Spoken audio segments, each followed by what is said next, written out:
Muy buenas gamers, a los bandos Big G comentando. Estamos en el segundo partido de Lamarcus Peck. Y hoy, en el partido de hoy, asaltamos la gran Manzana. Imaginaos, con la gran temporada que están haciendo los New York Knicks, vamos a atacar al señor Carmelo, a defender a Porzingis, la sensación de esta temporada. Madre mía, madre mía. ¿Y cómo voy a parar yo a Porzingis con 57 de media que tengo? ¡Madre de la Virgen! Bien, también comentaros eso, que he subido un poquito en la media al señor Lamarcus Peck. Y bueno, estoy ahora en 57, si recordáis, se empieza con 55 y va subiendo hasta 88. A partir de 88 tienes que hacer entrenamientos día sí y día también. Pero bueno, Joder, cómo me encanta jugar aquí en el Madison Square Garden. Madre mía. Y bueno, y como siempre, empezamos no siendo titular. En fin, tenemos que ganar poco a poco, paso a paso, hacernos con la titularidad. Y bien, vamos allá. Vamos, bueno, yo creo que voy a pasar esto porque, macho... Hostia, ¿Batum es suplente? Qué raro. Bueno, empezamos defendiendo a Derrick Williams, media 72. Bueno, no está mal. Pero seguro que me va a fallar por velocidad, porque un tío de 2.13 con envergadura de 2.7 de brazos, imaginaos la diferencia. Bueno, va, triple a falo. Venga, empezamos bien. Bueno, de momento vamos ganando 15-11. No está mal, no está mal. Por un partido ya que empezamos ganando, porque si os recordáis bien, en el episodio anterior contra Miami perdimos. Vamos, ¿quién va? Vamos, dentro. ¡Oh! Empezamos muy mal. Bueno, va, no pasa nada. 15-11. Vamos arriba aún en el marcador. Más 4. Hay que defender a Williams. Hay que defenderlo. ¿Lo veis, chicos? Kaminsky, descarado. Qué descarado que eres, Kaminsky. Madre mía. Gracias, Lin. Gracias, Lin, por no fallar mi asistencia. Gracias. De momento llevamos un rebote, una asistencia. B negativo. Oye, no está mal. Va, me la juego delante de Kyle Quinn. Esta es para mí. Bueno, no lo he visto claro. Vamos allá. ¿Qué está pasando hoy? Vamos a ver esa rotura de tobillos de Kemba Walker a Galloway. Venga, hasta luego, Galloway. Aquí se ve perfecto. ¡Ahí va! Madre mía, Kemba Walker, descarado. Madre mía. Vamos allá.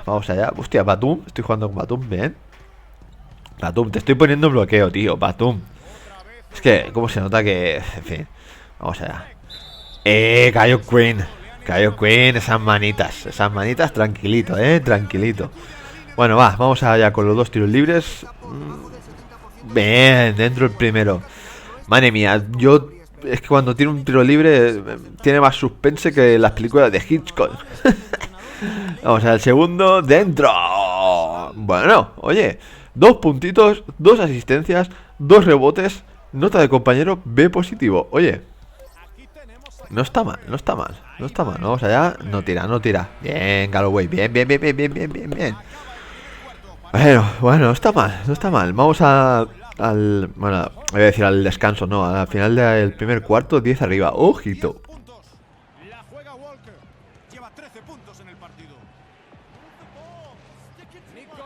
Bueno, estamos en el segundo. Batum. ¿Pero qué está pasando a mi equipo hoy? ¡Por Dios! ¿Qué está pasando? Madre mía. Meten el agua incluso en la papelera. Madre mía. Vamos allá. Lim, macho. Estás defendiendo que da gusto, Serafín. No sé cómo se llama, tío.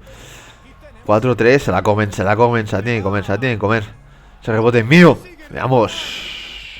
Rebote cerrado, rebote defensivo y A negativo. Ojo, mi primer. Eso tiene que ir dentro. Venga, tío. Venga, encima me hace la corbata la maldita pelota. Madre mía, salgo yo. Hay que defender, Lim, va, por favor, defiende un poquito. Tenéis que defender. Rebote mío. Ojo, ojo. Es que ya hasta me encuentro los rebotes. Lin, no la falles por lo que... Ay, el Supersonic este. Madre mía, 3 segundos. Se la tiene que comer, se la tiene que comer, se la comen. ¡Vamos! Ojo, ganador desbloqueado. Puntea bien un tiro del rival. ¿Y a quién se lo ha punteado? A Carmelo. Bueno, el descanso, seguimos manteniendo la diferencia de 10 arriba. Ojo, que esto puede influenciar mucho al final del partido. Ojito. Poco se habla. Poco se habla. Vamos allá, vamos allá. Toca defender. Ahí toca defender, toca atacar. Madre mía, ya no sé ni lo que digo. Venga, Arby. Venga. A come on, man. A come on, man. ¿Cómo me puedes pitar falta en ataque? Bloqueo ilegal, por favor, hombre. Estoy jugando la pareja interior con Kaminsky. Y yo pensaba que le había quitado el puesto en el draft. Madre mía. La habrán escogido en segunda ronda. Vamos a toca defender un poquito, va. 40 y 90 segundos. Se la comen, se la comen, se la comen. Vamos. Kaminsky. Madre mía, tío. Madre mía. ¿Por qué me toca siempre jugar con los más pardillos, tío? Del equipo, por favor. Hostia. Va, Patún. Estás para mí, estás para mí. Venga. ¿En serio? ¿En serio? Pero si no ha hecho ni el efecto de robarme el balón. La virgen. Vamos allá, toca defender. Nos toca defender al Kyle Quinn. Vamos, ¿quién va? No me jodas. No va. Ese rebote es mío. 5 rebotes ya, chicos. Poco se habla, Poco se habla. Poco se habla del partidazo que estoy haciendo contra New York Knicks. Que casi si llega a meter ese triple, el partido ya es nuestro. O sea, bueno, ya es un poco nuestro, la verdad, pero bueno. Ojo, Kaminsky con el suspense. Ojito. Ah, no, es está el de Hasbrook. Pensaba que era Kaminsky, no sé por qué. En fin, estoy en mi parra. Vamos allá, toca defender un poquito. Defienda, Tomás. Para tú, va, hombre, que estás haciendo una temporada de la hostia. Eso es. Ese rebote es mío, otro rebote, 6 rebotes ya. Madre mía. Es mi récord de momento. Mírame, ¿quién va? Esta es para mí. Ya verás, te voy a ganar la línea de fondo, te voy a ganar la edición. ¡Bum! Vamos a ver la repetición, por favor. Madre mía, descarado. ¿Qué es un descarado? Madre mía, tío. Uff, encima bloqueito para que meta Kemba Walker. Partidazo de Lamarcus Peck, señores. Partidazo. A negativo. 4 puntos, 6 rebotes, 2 asistencias y falta personal. es que me voy. En fin, me voy de la gloria al pozo en 0,5 segundos. Madre mía. Qué partidazo, chicos. Partidazo asaltando la gran Manzana. Por favor. Madre mía. Si es que ¿cómo te queremos, Lamarcus Peck? ¿Cómo te queremos? Mira, 82-52 más 30. Y mira, y el tío se va como hemos acabado el partido, ¿bien? Ojo, cinemática.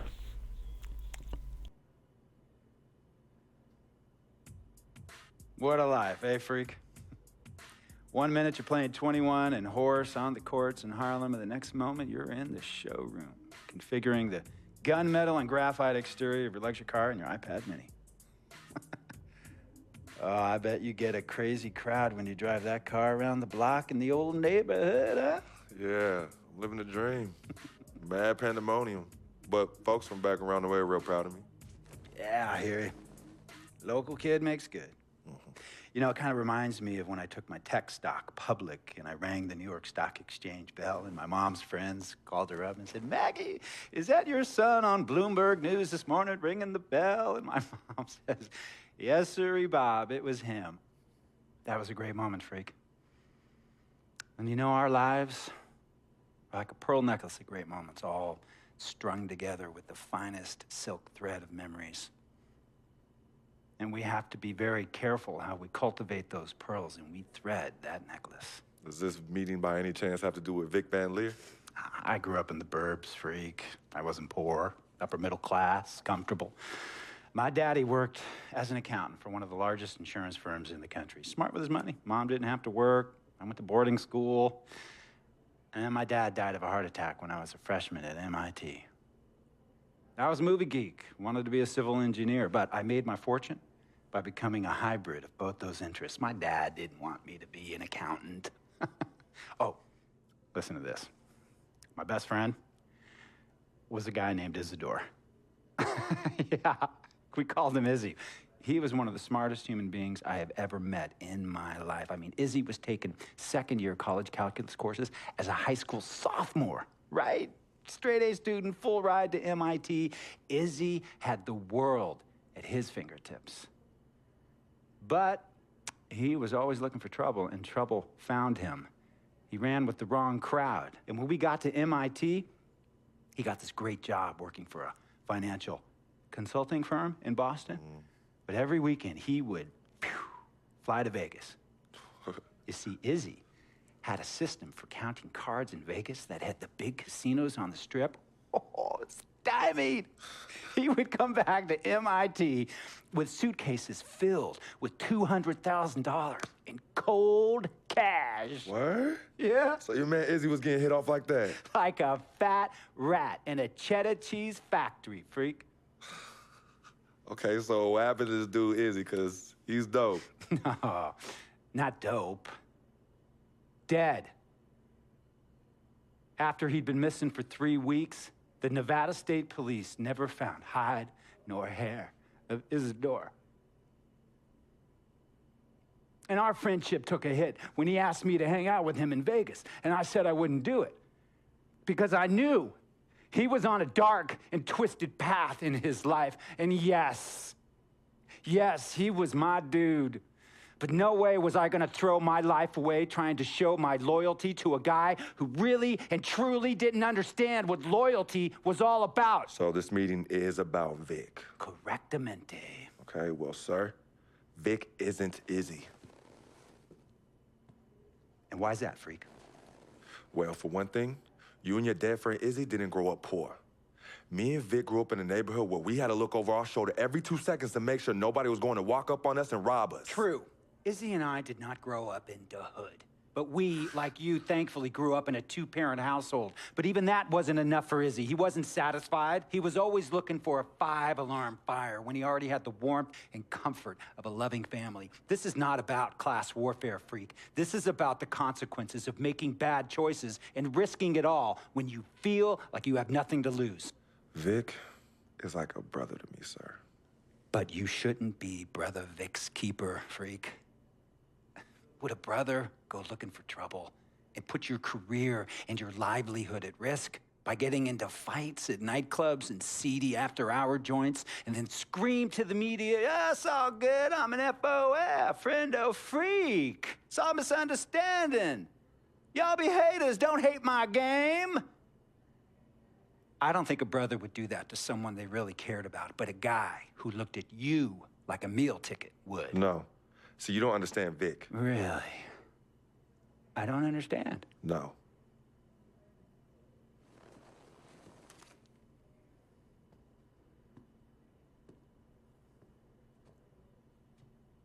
Look, man, it was a misunderstanding with the guy in the next VIP booth.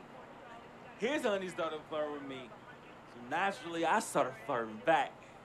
Next thing I know, Captain Cornball's off my grill piece beefing. Next thing he know, he got a 2-piece and a biscuit on his left eye. Hey, I don't know who hit him, and it damn sure wasn't me. Hey, Captain Cornball's mad because I'm an FOF, friend of freak. Hey, but check this out though. He needs to train that hottie before he leave the house though. Yo, he's hot as ain't loyal, man. What's there to understand? Are you freaking blind? You know, I just want to know, how much did you pay your lawyers to make all this go away? Almost 100,000. Excuse me, son, I'm sorry, I couldn't hear you. I said I paid almost $100,000. Exactly. And if you keep riding shotgun with Vic, you're gonna go broke. Quick, fast, and in a hurry. Look, Vic is my friend, and I grew up with him. How many times I gotta tell you, sir? Freak, this is not a request. I am not asking you to do this. I am telling you to do this. And the first order of business is that Mr. Vic Van Leer is banned from traveling with you on the road. Vic is banned from the locker room. And Vic is banned from this arena. And if I catch this guy, Vic, in or anywhere near the facilities, Mr. Vic Van Leer will be arrested for trespassing. Are you serious, sir? Brother, I'm as serious as cancer. We all know that can be deadly. You know, when me and Vic were kids, playing summer tournaments at the Dome, we always imagined making it to the pros, right? And after the crowds left, just a street light was on the court, like 11:30, 12 midnight, even 1 in the morning sometimes. We used to practice player introductions, running on the court, giving dap, high-fiving the teammates. Vic, he would act as an announcer. You know, he would introduce me, announce my name on a loudspeaker, and the Jumbotron would flash my image like a little guy dressed in long shorts and a jersey. And now, fresh off his 3-game, 62-point scoring streak, the youngest player to ever do so in NBA history, Frequency Vibrations.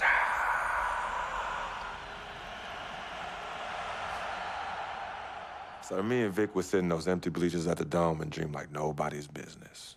And now I'm living a dream. For real. And in so many ways, Vic was part of that. Please, listen to me.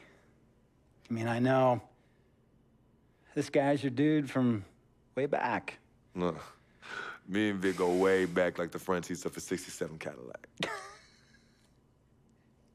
That's good. We go way back.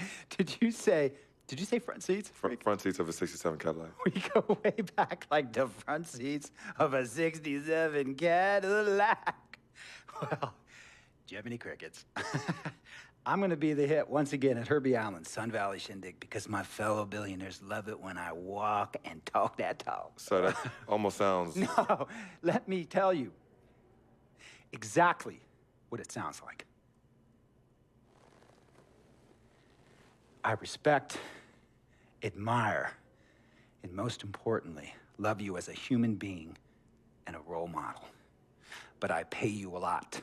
And I mean, I pay you a lot of money to play for my team. And I am in this game to win it. And you can't win it with an albatross around your neck like Vic. So Vic is done.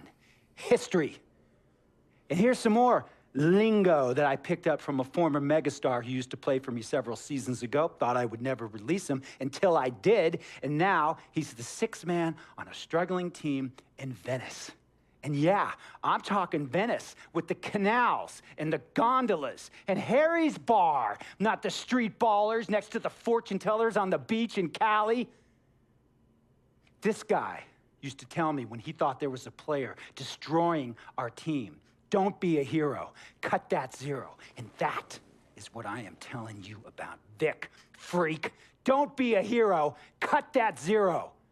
The only thing Vic brings into your life is headache and unwanted and unnecessary negative attention.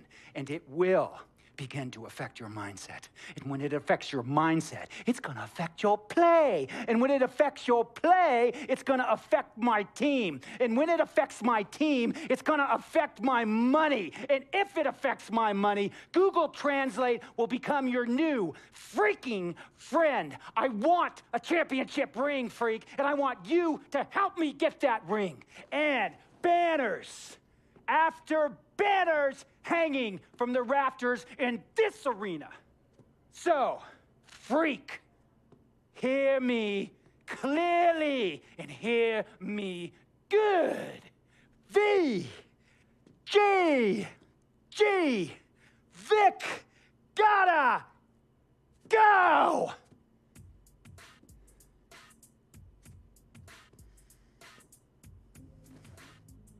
Handle your business. And remember, that contract you signed contains a morality clause, a very important clause that revolves around your conduct on and off the court, and how it can negatively impact my team. Now, I don't want you to have to learn Italian or Croatian as a second language. And hey, playing pro ball overseas, there's nothing wrong with that. But the arenas are nothing like this, nor will the money be the same. And on top of all of that, this is the US of A, the greatest freaking country in the world. Ask yourself, is Vic worth all that? Think about it. Think long, think wrong.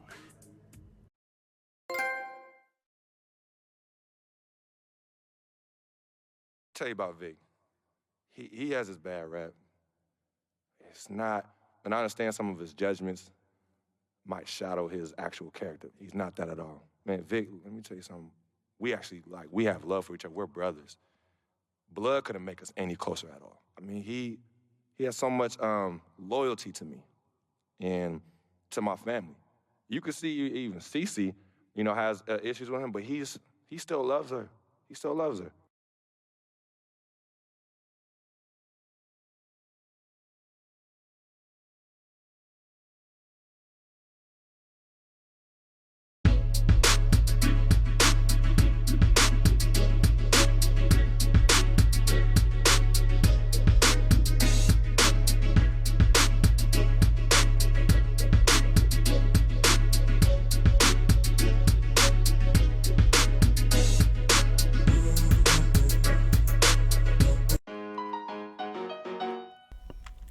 Bueno chicos, espero os haya gustado el vídeo. Si os ha gustado, dadle like. Si habéis dado like y os ha gustado, suscribiros. Nos vemos en el siguiente vídeo. Adiós. Y recordad, ser felices.